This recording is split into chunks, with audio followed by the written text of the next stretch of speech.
अस्सलाम वालेकुम। खुल के बोल के साथ मैं हूं एतजाज नकी। आज के प्रोग्राम में हम जिक्र करेंगे कि मुल्क की मजबूरी मुआशी सूरत हाल और वफाकी वज़ीर ख़जाना की गुज़िश्ता और आज की जो प्रेस कॉन्फ्रेंस सामने आई है उसमें क्या सूरत हाल जो है हमें नज़र आ रही है। इसके साथ साथ हम जिक्र करेंगे अरशद शरीफ कत्ल केस की एक तवील अरसे के बाद समाअत हुई है, इस हवाले से भी बात करेंगे। और इसके साथ साथ TLP के रहनुमा ज़हीर हुसैन शाह को गिरफ्तार किया गया है और उसकी वजह चीफ जस्टिस पर लगाया जाने वाला वो फतवा है। इससे इस वक्त मुल्क की क्या सूरत हाल दिखाई दे रही है और आइंदा के क्या हालात सामने आ रहे हैं, इस पर गुफ्तगू करने के लिए पैनलिस्ट भी हमारे साथ मौजूद हैं। मरियम नवाज खान, इब्राहिम अब्बासी, सनाउल्लाह खान और उमर दराज गोदल। मैं अपने तमाम पैनलिस्ट को वेलकम करता हूं। सबसे पहले तो मैं वज़ीर ख़जाना के हवाले से सनाउल्लाह खान साहब आपसे जानना चाहूँगा, आप क्या समझते हैं? हमारे वफाकी वज़ीर ख़जाना ने गुज़िश्ता रोज़ भी एक प्रेस कॉन्फ्रेंस की जिसमें उन्होंने ये इजहार किया है कि जिन ममालिक से उनको तवक्को थी पैसे आने की वो नहीं है, और वहाँ से कुछ अगर आया भी तो इस वक्त जो मुआशी सूरत हाल है उसको बेहतर करने के हवाले से कोई ज़्यादा बड़ा मौका हमारे पास नहीं, अपॉर्चुनिटी नहीं है। तो एक जानिब टैक्सों की एक हद तक बड़ी भरमार है और दूसरी जानिब जो है वो हम अभी तक ये शिकवा कर रहे हैं कि हमें फ़लाँ मुल्क ने पैसे नहीं दिए, फ़लाँ मुल्क ने पैसे नहीं दिए। क्या देख रहे हैं, एक्चुअल सूरत हाल क्या है इंटरनली?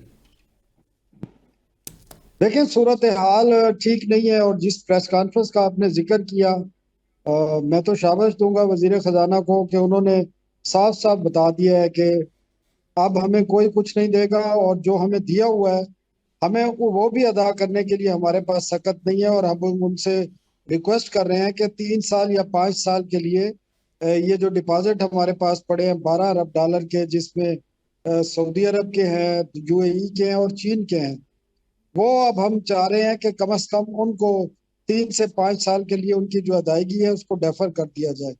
तो इस किस्म की सूरत हाल है। आज भी मैं समझता हूँ कि पाकिस्तान डिफॉल्ट के जो खतरात है उससे बाहर नहीं निकला।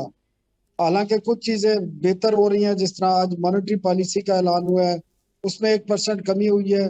लेकिन ओवरऑल जो सिचुएशन है, आज भी हम उस डेंजर में है कि अगर हम IMF के प्रोग्राम को स्टार्ट ना कर पाए, क्योंकि वो उसमें IMF की शर्त एक और बता दी गई है कि अगर $12 अरब की ये अदायगियां आपने इसको रीप्रोफाइल ना कराया तो फिर एग्जेक्टिव बोर्ड में पाकिस्तान का जो केस है $7 बिलियन के लोन का, वो फिर नहीं जाएगा, जो अगस्त के दूसरे या तीसरे हफ्ते में जाना है। तो सूरत हाल अभी भी काफी खराब है। जी नहीं। तो आप क्या समझते हैं, ये गुज़िश्ता रोज ये कहा गया लेकिन आज जो है वो बड़ी अच्छी तस्वीर दिखाने की कोशिश की गई। जी बिल्कुल, क्योंकि अब उनको सबक मिला होगा ना कि आप क्या करके आ रहे हैं, तो उसका जवाब आज दिया गया है। और ये असल में बेसिकली जब आपके जो टारगेट्स होते हैं वो बेहतर होना शुरू होते हैं, या जब IMF से डील आपकी करीब होती है, तो इस किस्म के सिग्नल फिर जो इंटरनेशनल रेटिंग एजेंसी हैं वो आपको पॉजिटिव सिग्नल देते हैं। और हुकूमत का काम भी यही है कि उन्होंने हर चीज को एक पॉजिटिव अंदाज में ही दिखाना है। लेकिन सूरत हाल इस तरह मैंने आपको बताया ना कि $12 अरब की आपने 3 साल के लिए, कम से कम 3 साल या 5 साल उसकी डेफरमेंट लेनी है, और सऊदी अरब से, UAE से और चाइना से। तो वो पाकिस्तान के लिए अगले 2-3 हफ्ते बड़े इस हवाले से टफ होंगे, क्योंकि ये ममालिक पहले भी ये जो आपके डिपॉजिट हैं इस पर 6 माह का, कभी 1 साल का, कभी 2 साल का डेफरमेंट दे चुके हैं। और अगर इन पैसों को निकाल दे तो पाकिस्तान के पास रिजर्व में अब कोई पैसे नहीं है। तो ये डिपॉजिट है सऊदी अरब, UAE और चाइना के, जिनकी वजह से हमें स्टेबिलिटी नजर आ रही है। सही। जी अच्छा, मरियम नवाज, आप क्या कहती हैं? इस वक्त ज़ाहिर है वज़ीर ख़जाना ये बात तो कर रहे हैं, फिच रेटिंग का भी बड़ा जिक्र सामने आ रहा है, लेकिन बहरहाल पैसों की जो सूरत हाल है वो जो मुअख्खर करने का मामला है अदायगियों को, उस पर अभी कोई बड़ी तवक्को जो है वो नहीं की जा रही। आप क्या समझती हैं, जो दौरे किए गए हैं मुख्तलिफ ममालिक के, जितना पैसा उस पर खर्च किया गया है, तो बेहतर था कि फिर उस पर खर्च ना किया जाता, वो आवाम पर खर्च किया जाता? कितना फ़र्क पड़ता है इससे? देखिए, हुकूमतों की कभी भी तरजीह आवाम पर पैसा खर्च करनी नहीं रही। आवाम का सिर्फ इतना ही रोना होता है हमेशा कि थोड़ा सा रिलीफ मिल जाए। अभी अगर इस हुकूमत ने इन्होंने पहले भी दौर गुजारा, फिर निगरान दौर आया, अब भी ये है। अगर इन्होंने अपने खर्चात के ऊपर कुछ कंट्रोल किया होता, कहीं आवाम को ये उम्मीद दिलाई होती कि वो अपने खर्चे कम करके भी मिसाल कायम कर रहे हैं, तो फिर हो सकता था कि आवाम में इतनी मायूसी ना होती। हमने देखा पिछले कई दिनों से कई वाकयात रिपोर्ट हो रहे हैं जो सिर्फ बिजली के बिलों के हवाले से हैं।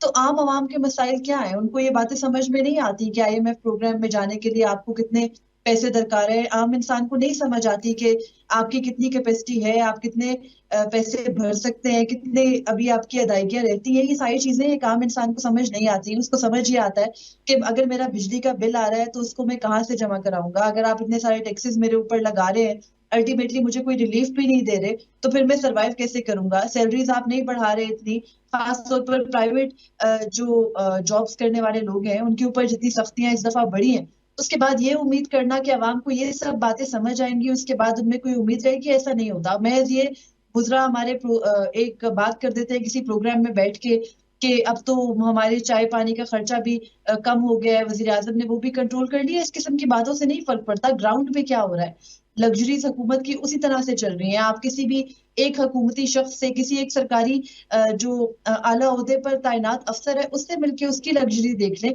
जब आप वहां पे चीजें कंट्रोल नहीं कर रहे हैं तो फिर क्या फर्क पड़ता है कि क्या बयानात आप दे रहे हैं या कैसे आप कवर अप करने की कोशिश करें। तो मुझे लगता है कि अगर ये हुकूमत कुछ ग्राउंड पे बेहतरी लाने की कोशिश करती और आम आदमी के को कुछ रिलीफ दिया जाता। अगर अभी जो इस वक्त की सूरत हाल है बिजली के बिलों के हवाले से मुख्तलिफ जो मुतालबात हैं उन्हीं को सुन लिया जाए तो शायद कुछ बेहतरी आए। आम इंसान को, मुझे आपको कैसे समझ में आएगा? हमें फिर भी आएगा, लेकिन आम इंसान को नहीं समझ में आता कि कितने हम किस प्रोग्राम में जा रहे हैं, तो अभी हमें कितनी अदायगियां करनी है। हमें तो अपने ऊपर लगे टैक्सेस नजर आते। सही, आम आदमी की बड़ी आम बात की आपने। उमर दराज गोदल आपके सामने है। आम आदमी की तो ये सूरत हाल है, यकीनन आप भी उसको कवर भी कर रहे हैं, देख भी रहे हैं कि एक खातून जो है वो बिजली का बिल जमा करवाती है, उसके बाद वो उसने पैसे जमा किए हैं अपने ऑपरेशन के लिए, तो वो खुदकुशी कर लेती है, वो नाले में कूद कर अपनी जान दे देती है। बिजली के बिल पर एक भाई दूसरे भाई को कत्ल कर देता है। तो इस तरह के वाकयात रूनुमा हो रहे हैं। तो हमारी सोशो इकोनॉमिक सिचुएशन जो है वो एक आम आदमी की जिंदगी को किस हद तक मुतासर कर रही है? इत्तेजाज, मैं आज किसी जगह था और अभी मैं वापस आ रहा हूँ। अभी मैं गाड़ी में बैठ के आपके साथ प्रोग्राम में लाइव हूँ। मैं आपको सिर्फ ये बताना चाहता हूँ कि ईमानदारी की बात है कि आज मैं जिस जगह बैठा हुआ था वहां हर कोई अपनी कहानी बता रहा है और वो कहानी बेबसी की है, जहां पे अब लोगों की जो रोजाना की जिंदगी गुजारना है उसमें कोई लग्जरीज नहीं है। जो मामूल में उन्होंने खाना पीना क्या है, बिजली के बिल है, यकीन माने मुझे कम से कम लोगों से जो ग्राउंड के ऊपर फीडबैक मिला है या लोगों की जो राय है, अब उनके बस की बात नहीं है। और जो हालात हैं उससे वो मायूस भी दिखाई देते हैं। ऐसा भी नहीं है कि आप यूं समझिए कि कल कोई ऐसी ड्रास्टिक किस्म की चेंज आ जाएगी, कोई नई गवर्नमेंट आ जाए या तहरीक इंसाफ आ जाए। नहीं, पाकिस्तान उस पोजीशन के ऊपर है जहां पे इस मुल्क की अशराफिया किसी किस्म की कोई कुर्बानी देने को तैयार नहीं है। आप ये मामला देख लीजिए IPPs वाला। आपने जो खबरें हैं, आपने कितने अरबों खरबों पाकिस्तान के गरीब लोगों की जेब से निकाल के इस मुल्क की अशराफिया की जेबों में डाले हैं। और ये सबको पता है क्यों किया गया। खाकसार के घर का जो बिजली का बिल है उसमें ओवर रीडिंग है, उसमें ज्यादा रीडिंग डाली गई है। क्यों? इसलिए कि वो स्लैब चेंज हो जाएगी। ये सिर्फ एक बंदे की कहानी नहीं है, ये मजमूई तौर पे है। इस मुल्क की अशराफिया को आप सब्सिडीज देते हैं, कभी इसलिए कि जी शुगर वाले हैं, कभी इसलिए कि जी ये इंपोर्ट करते हैं, जी ये एक्सपोर्ट करते हैं, जी ये फलां करेंगे। और अब जो आवाजें आ रही हैं वो भी अशराफिया में से ही होती हैं। उसका भी क्या मकसद है? उसकी वजह यह है कि कभी कभार चीजों को डाउनग्रेड करने के लिए अपने ही लोगों को मैदान में उतारा जाता है। तो मैं बदकिस्मती से कहना चाहता हूं कि पाकिस्तान की पार्लियामान, पाकिस्तान का मीडिया, पाकिस्तान के लोगों की नुमाइंदगी उस तरह से नहीं कर पा रहा। पाकिस्तान के लोगों को के जो इस वक्त मसाइल दरपेश हैं, हम उसकी अक्कासी नहीं कर पा रहे। हम सब किताबी बातें कर रहे हैं, हम टीवी पे बैठ के तबसरे कर रहे हैं। आप यकीन करें, मुझे यूं लगता है कि अब पाकिस्तान के लोग हमारे ऊपर हंसते होंगे कि हम किस दुनिया की बातें कर रहे हैं, हम कैसी बातें कर रहे हैं, हम कितने लाताल्लुक हैं हकीकत के साथ, और हमारे पास कोई सोल्यूशन नहीं है। आप मैं रोजाना बैठेंगे, यही बातें करेंगे। मुझे ये बताइए, कौन बैठा हुआ असेंबलियों के अंदर? आपको पता है कि इस पंजाब के अंदर आपने जो चिकन की कीमतें थी उसको कंट्रोल करने के लिए आपने कहा जी हम इसके ऊपर पाबंदी लगा देते हैं, ये सूबे से बाहर नहीं जाएगा। उसके बावजूद एक हफ्ते में जो चिकन की कीमतों में इजाफा हुआ है वो गवर्नमेंट के कंट्रोल से बाहर है। आपने गंदम नहीं खरीदी थी, आपने कहा था अब मार्केट फैक्टर्स डिसाइड करेंगे, अब गवर्नमेंट डिसाइड नहीं करेगी। जब किसान से खरीदारी की बारी थी तो वो 2800 3000 के ऊपर थी, अब उसका रेट देखें, अब मार्केट आपके कंट्रोल से बाहर है। तो पाकिस्तान में जो सिस्टम है वो इस मुल्क के लोगों का इम्तिहान ले रहा है, वो टैक्स लेने बल्कि की सूरत सिस्टम में जो हो। है वो खुद आम आदमी के लिए जो है वो मुश्किलात का सबब बन रहा है, हालांकि सिस्टम का काम है कि वो उसके लिए ईज पैदा करे। इब्राहिम अब्बासी, ग्राउंड पर आप भी यकीनन सूरत हाल देख रहे हैं, लेकिन आज ये बात भी आई, ये कुछ बातें की जा रही है, फिच रेटिंग के हवाले से बताया जा रहा है कि जनाब वो CCC+ हो गई है, CCC से हम बाहर निकल आए, उस पर मुबारकबादें भी चल रही हैं। इसके अलावा आज स्टेट बैंक ने शरह सूद में 1% कमी भी की है, तो ये भी जो है, इसके अलावा महंगाई के हवाले से बताया जा रहा है कि गुज़िश्ता मई की निस्बत इस साल बहुत कम है। वैसे उसमें डिटेल में देखा जाए तो इजाफा ही हुआ है, लेकिन आप क्या समझते हैं, आम आदमी के लिए कितना आप ग्राउंड में जाते हैं, ये बातें अब असर रखती हैं और आम आदमी कह क्या रहा है?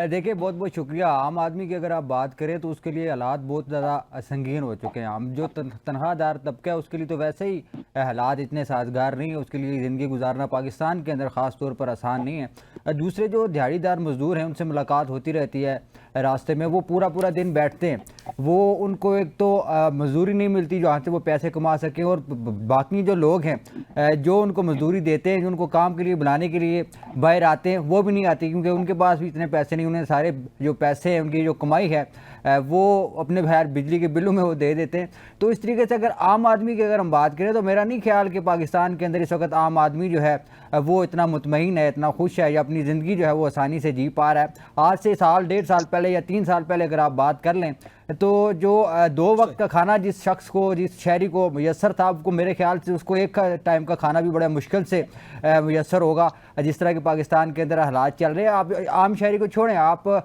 एक वेल सेटल्ड किसी फैमिली की अगर आप बात कर लें तो वो भी पाकिस्तान में रहने के लिए तैयार नहीं है। जिसका बिज़नेस अच्छा चल रहा हो, उसका बिज़नेस तबाह हो गया है, जिसका कारोबार अच्छा चल रहा हो तो उसके ऊपर टैक्सेस इतने लग गए हैं, अब वो यही कोशिश कर रहा है कि अपना कारोबार जो है वो इसको पाकिस्तान से बाहर जो है शिफ्ट किया जाए ताकि उसकी जो फैमिली है वो आसानी से रह सके। पाकिस्तान के अंदर आम शहरी के साथ साथ जो ताकतवर लोग हैं वो भी कहीं ना कहीं मुस्तकबिल में ज़रूर परेशान होंगे, क्योंकि माजी में अगर आप चीज़ों को देखें, क्योंकि जो बादशाहत रही है माजी के अंदर, जिसमें आप फ्रांस के इनकलाब की बात करें, रशिया की बात करें, तो वो आमिर जो लोग थे, जो ताकतवर लोग थे, वही जो है वो सारी अयाशी करते थे अवाम के टैक्सेस के पैसे से, जिसके बाद जो है लोग गैरतमंद लोग थे वो जो बाहर निकले, उन्होंने फिर इनकलाब लाया अपने मुल्कों के अंदर। इस वक्त भी अगर आप देखें तो वो बड़े वेल सेटल्ड, बड़े खुशकिस्मत में समझता हूँ वो लोग थे जो अपने हक के लिए लड़े और एक बड़ा रेवोल्यूशन जो है अपने कंट्री के लिए ले गया। मेरे ख्याल में पाकिस्तान के अंदर जो आम लोग हैं उनको निकलना पड़ेगा, क्योंकि जो सियासी लोग हैं ज़्यादा फ़ायदा यही उठाते हैं, ताकतवर लोग हैं ये। तो इस वजह से मेरे ख्याल में जो आम शहरी हैं उनके लिए इस वक्त पाकिस्तान में रहना बहुत मुश्किल हो गया। हुकूमत को इसके बारे में जरूर सोचना चाहिए, जो टैक्स करना चाहिए, और जो सियासी जमात लीड कर रही है, आगे निकल रही है, यकीनन लोग, आम आदमी अपनी परेशानी का बायस उससे जुड़ेगा भी सही। सनाउल्लाह साहब, मैं आपसे जानना चाहता हूँ, ये फिच रेटिंग का भी जिक्र आ रहा है, उसमें साथ ये भी कहा गया कि पाकिस्तान के पास अब फाइनेंसिंग के जो ऑप्शंस हैं वो कम हो गए हैं, इसके क्या असरात मुरतब होंगे, और इसके साथ साथ जाहिर है फिर जो सियासी सूरत हाल उसके नतीजे में बन रही है वो भी आपके सामने है। फिर ये आपने जैसे कहा कि पेमेंट्स जो है वो जो डेफर्ड पेमेंट्स है, अगर वो उसका नहीं मिलता, मजीद मतलब मौखर नहीं की जाती चीन, सऊदी अरब, दीगर ममालिक की जानिब से, तो उसके बाद हम क्या तस्वीर देखेंगे? देखिए, एक तो देखिए बुनियादी तौर बात है, ये जो भाई मेरे सारी बातें कर रहे थे ये जनरलाइज किस्म की बातें हैं। हकीकत ये है कि पाकिस्तान 2 तरह के ट्विन किस्म के जो ट्रैप हैं उसमें फंस चुका है, और वो बेसिकली डेट ट्रैप है। एक एनर्जी डेट ट्रैप है, एक आपका फाइनेंशियल डेट ट्रैप है। और जिस मुल्क की टोटल आमदन हो फेडरल गवर्नमेंट की, उससे सिर्फ वो एक हेड का खर्चा पूरा कर रहा हो, और वो है इंटरेस्ट पेमेंट, जो 9,500 अरब रुपए से ज्यादा हो गई, कर्जों पर जो सूद अदा करना है। तो आप अंदाजा करें उस मुल्क की क्या हालत होगी और किस ट्रैप में वो फंसा होगा। तो ये बातें तो अब को बहुत बड़ी आपको लीडरशिप चाहिए, विजनरी किस्म की, जो हमें इस ट्रैप से निकाल सकती है, वरना इतना आसान नहीं है। और आइंदा जो 3 साल हैं IMF प्रोग्राम की वजह से हम ना आज़ाद तौर पर कुछ पॉलिसी बना सकते हैं, ना उस पर अमल दरामद कर सकते हैं। तो जो IMF ने हमें कहना है हमने वही करना है।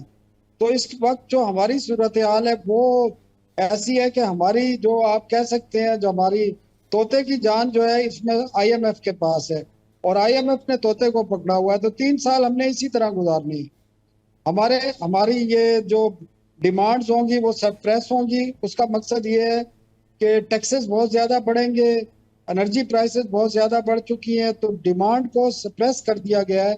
आप अपनी आमदन का ज्यादा हिस्सा जो है टैक्स की सूरत में या बिजली और गैस के बिलों की सूरत में हुकूमत को या वापस कर रहे हैं, और आपकी जो बाकी जरूरियात हैं जिसको हम डिमांड प्रेस कहते हैं वो डिमांड प्रेस हो गई है, और ये आइंदा 3 साल होती रहेंगी, क्योंकि ना बिजली की कीमत में कमी का इम्कान है, ना गैस की प्राइसेस में, और जब ये चीजें, और ना पेट्रोलियम प्राइसेस में।